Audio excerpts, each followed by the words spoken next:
जय श्री राम मित्रों, मैं पंडित चंद्रकांत ओझा अपने YouTube चैनल पंडित ओझा बाबा ज्ञान मंदाकिनी में जीवन और ज्योतिष के द्वितीय पुष्प में आपका स्वागत और अभिनंदन करता हूं। मित्रों, जैसा कि आप थंबनेल में देख रहे हैं, इसमें किसी की डेट ऑफ बर्थ का प्रश्न है।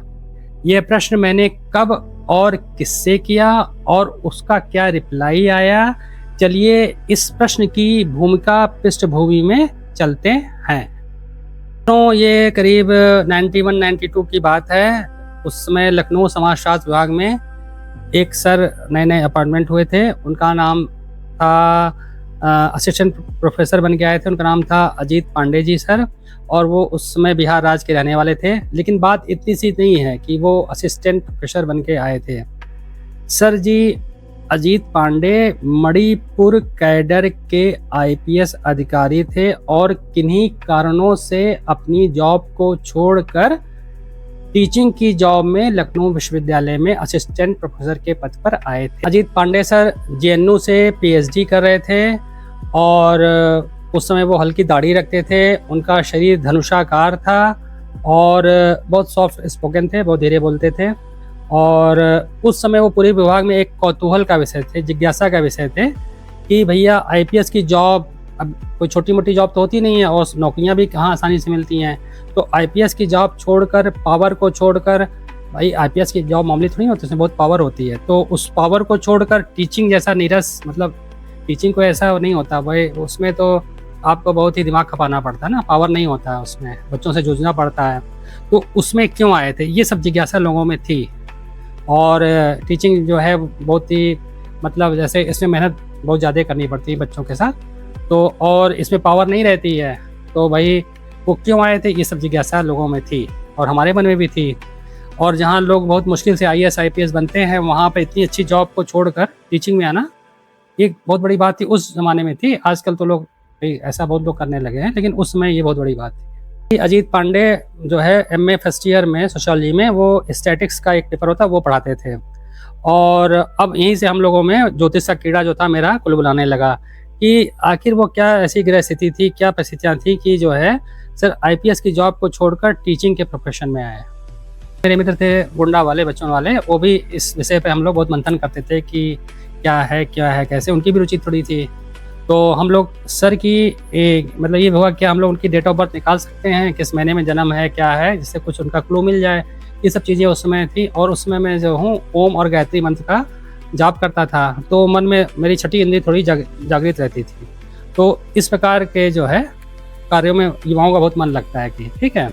तो धीरे धीरे हम लोगों ने खुफिया जानकारी से यह पता चला कि सर जो है साइंस साइड के विद्यार्थी थे और शायद उन्होंने कभी आईआईटी की तैयारी भी की थी। और उन्होंने पहले एमएससी फिजिक्स में एडमिशन लिया था, लेकिन जो है उसको छोड़ दिया था। और एमएससी फिजिक्स को छोड़कर फिर उन्होंने समाजशास्त्र से एमए किया था जेएनयू से, ठीक है। और अब वो पीएचडी कर रहे थे। और सर जी अभी भी सुबह सुबह 1-2 घंटा आईआईटी और सीपीएमटी, उस समय सीपीएमटी होता था, मतलब इंजीनियरिंग और मेडिकल के विद्यार्थियों को फिजिक्स पढ़ाते थे। ये बिल्कुल जानकारी सही थी, हम लोगों को दिमाग में ये सब चीज़ें इकट्ठा कर ली थी कि भाई कैसे अब चीज़ें ग्रहों के निकालने के लिए सब चीज़ें, मतलब हम लोगों ने उनकी जानकारी इकट्ठा कर ली थी, ठीक है।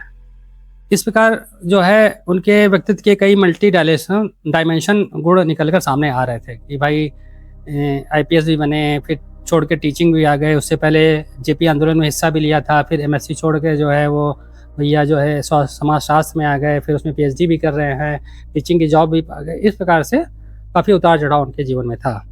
अब जो है मेरे पास डेट ऑफ बर्थ निकालने के कई महत्वपूर्ण पैरामीटर्स आ गए थे, जैसे करियर में उतार चढ़ाव, कई कार्यों में रुचि, करियर में अचानक बदलाव, ठीक है, और आईपीएस से टीचिंग लाइन में आना, बच्चों को कोचिंग पढ़ाना।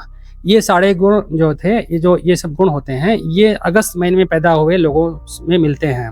ये मेरा इस पर काफ़ी मैंने रिसर्च भी की थी उस समय कि जो भी लोग थे, महत्वपूर्ण लोग पैदा हुए थे अगस्त वाले, उनके जीवन में काफ़ी उतार चढ़ाव आता था। वो कई मल्टी डायमेंशन काम करते थे, क्योंकि मेरा भी जो है वो अगस्त महीने का जन्म था और मैं भी कुछ इसी प्रकार का मेरा नेचर था। तो जन्म, और फिर जो है मैंने भी जो है पहले साइंस पढ़ा, फिर आर्ट में आ गया, शिफ्ट हो गया। तो इस प्रकार से भी, और कुछ दिन मैंने भी कोचिंग पढ़ाया, तो ये सब चीज़ें थीं। तो ये सब चीज़ें दिमाग में चल रही थी कि सर जो है अगस्त महीने में पैदा हुए होंगे, ऐसा दिमाग में अब कुछ चीज़ें बनने लगी। जो है मैं भी इस प्रकार का मतलब कई चीज़ें कर रहा था और ज्योतिष का भी काम कर रहा था, मतलब वो सीख भी रहा था और कर भी रहा था। तो अगस्त महीने में कई ऐसे लोग पैदा हुए थे जिनके कार्य क्षेत्र में अचानक बदलाव आया है, चाहे वो भारत के हों या विदेश के। और ठीक है, उस समय मेरी छठी इंद्री भी, जैसा पहले मैंने बताया था, कि बहुत जगी हुई थी और मैं ओम और गायत्री की साधना कर रहा था। और यह निर्णय हुआ कि महीना तो अगस्त है, इसके अलावा उनकी बनावट और चाल शेर की तरह थी, आगे से भारी और कमर से पतली। मतलब जैसे बनावट शेर जैसे आगे से भारी होता और कमर से पतला होता, तो इस प्रकार से उनकी बनावट थी, चाल चलन था। तो ये सभी हम लोग ऑब्जर्व कर रहे थे कई दिनों से। ठीक है, अब डेट ऑफ बर्थ को निकालना था। मैंने सोचा कि सरकारी नौकरी, फिर शिक्षक और पीएचडी कर रहे हैं, अगर सूर्य का महीना है, महीने का अंक शनि का है, तो निश्चित सूर्य का प्रबल अंक 19 जन्म तारीख होनी चाहिए। ये हमने फिर एक करके और इंट्यूशन करके फिर ये निकाला कि मतलब सूर्य का महीना, शनि का अंक, अगस्त 8वां और ये सब चीज़ें, और सूर्य प्रबल, नौकरी सरकारी, फिर टीचिंग, ये सूर्य की प्रबल, तो ये सब दिमाग में था। तो ये पे आते आते फिर हम लोगों ने मतलब 19 तारीख, अगस्त में 19 तारीख ऐसा हमने निश्चय किया। फिर मैंने अपनी छठी इंद्री पे विश्वास करके, मतलब उस समय जो है यंग एज थी तो बिल्कुल इंद्री बिल्कुल जागृत थी, तो मैंने फिर 19 अगस्त मैंने मोहर लगा दी कि नहीं अब इसे मोहर लगाते हैं, जो होगा आगे देखा जाएगा। अब इसको कंफर्म कैसे किया जाए भाई, 19 अगस्त तो निकाल ली, अब तो कैसे किया जाए भाई, सर से पूछना पड़ेगा। तो ये विचार किया गया कि सर जी से डायरेक्ट ही पूछ लेंगे कि सर आपकी डेट ऑफ बर्थ 19 अगस्त है। इसी के लिए हम लोग एक अनुकूल अवसर की प्रतीक्षा करने लगे। जल्दी ही सर से एकांत में हमारी बात करने का एक मौका मिल गया। बातों बातों में मैंने पूछ लिया, सर आपकी डेट ऑफ बर्थ क्या 19 अगस्त है? साथ में यह भी बताया कि मेरा अंक शास्त्र ज्योतिष में रुचि है और आपको देखकर मेरे मन में ऐसा विचार आया। मैंने मतलब उनको कुछ बुरा ना लगे इसलिए ऐसा मैंने कह दिया कि मेरी रुचि थोड़ी अंक शास्त्र में है और आपको देख ऐसा लगता है कि आप अगस्त के महीने में और संभवतः आपकी डेट ऑफ बर्थ 19 अगस्त है। पहले चौंक गए, यारे ये क्या, मतलब कोई किसी को अचानक पूछ लोगे तुम्हारी डेट, तो आदमी चौंक जाएगा। चौंक गए कि हम लोग क्यों ऐसा पूछ रहे हैं। फिर धीरे से कहा कि हाँ। कुछ दिनों बाद सर से समय लेकर हम लोग उनके घर गए। उस समय वो शायद अलीगंज में रहते थे और मन में शायद ये भावना भी थी कि डेट ऑफ बर्थ हम लोग ने पूछा कहीं उन्होंने बुरा ना मान लिया हो, तो वो मतलब वो बताना चाह रहे थे हम लोग कि भाई हमने क्यों पूछा ऐसा करके। फिर उनसे समय लेके हम लोग उनके घर गए। उस समय जो है अजीत पांडे सर जो है अलीगंज में रहते थे, ठीक है, तो एक किराए के मकान में रहते थे उस समय अपने परिवार के साथ। सर के घर पर मैंने पूरी बात बताई तो उन्होंने कहा कि ठीक बताया है, डेट ऑफ बर्थ सही है, लेकिन पहले मैं तुम लोगों को आईबी का बताने लगे कि भाई जब तुम लोगों ने पूछा तो मुझे ऐसा लगा कि क्यों मुझे कहीं लोग आईबी के तो नहीं है कि क्यों मतलब जानकारी ले रहे हैं। उन्होंने हंस के कहा, क्योंकि भाई उन्होंने आईपीएस छोड़ा था, टीचिंग में आ गए थे, तो इस सब भैया हर इंसान वो तो भाई नॉर्मल इंसान ऐसे ही सोचता है, तो उनके मन में भी ऐसी भावना आई थी कि क्यों ऐसा है, अचानक कोई भी पूछ लेगा, तो उसके मन में ऐसी भावना आ गई थी। अजीत पांडे सर ने अपनी कुंडली दिखाई, धनु लग्न उनकी कुंडली थी। सूर्य बुध का जो है उनके 9वें भाव में, भाग्य भाव में बिल्कुल प्रथम श्रेणी का राजयोग था, इसी कारण से उनको अच्छी जॉब लगी थी। फिर मैंने उनका हाथ देखा, उनके हाथ में हृदय रेखा और मस्तक रेखा एक हो गई थी, इसे सीमेन लाइन भी कहते हैं। और ये मेरा अनुभव रहा है कि धनु लग्न में मैंने मतलब 10 में से अगर 5 से ऊपर ही लोगों का सीमेन लाइन जरूर मिलती है, मेरा ऐसा अनुभव है। और वो लोग मैक्सिमम जो है अगर गवर्नमेंट जॉब में जाते हैं या किसी उच्च पद पे जाते हैं, ऐसा मैंने देखा है जिनके हाथ में सीमेन लाइन होती है धनु लग्न वालों के। अगर वो गवर्नमेंट जॉब में नहीं गए तो अपना स्वतंत्र व्यवसाय करते हैं, मतलब उच्च पद पे रहते हैं या अच्छा व्यवसाय करते हैं। और सर जी जो है ब्राह्मण थे और उसके नाते पंचांग और कुंडली देखना जानते थे। वो अपने मतलब हम लोग को पंचांग भी दिखाए थे, बनारस का पंचांग, कि भाई हम लोग भी देखते हैं, और कुंडली देखना भी जानते थे।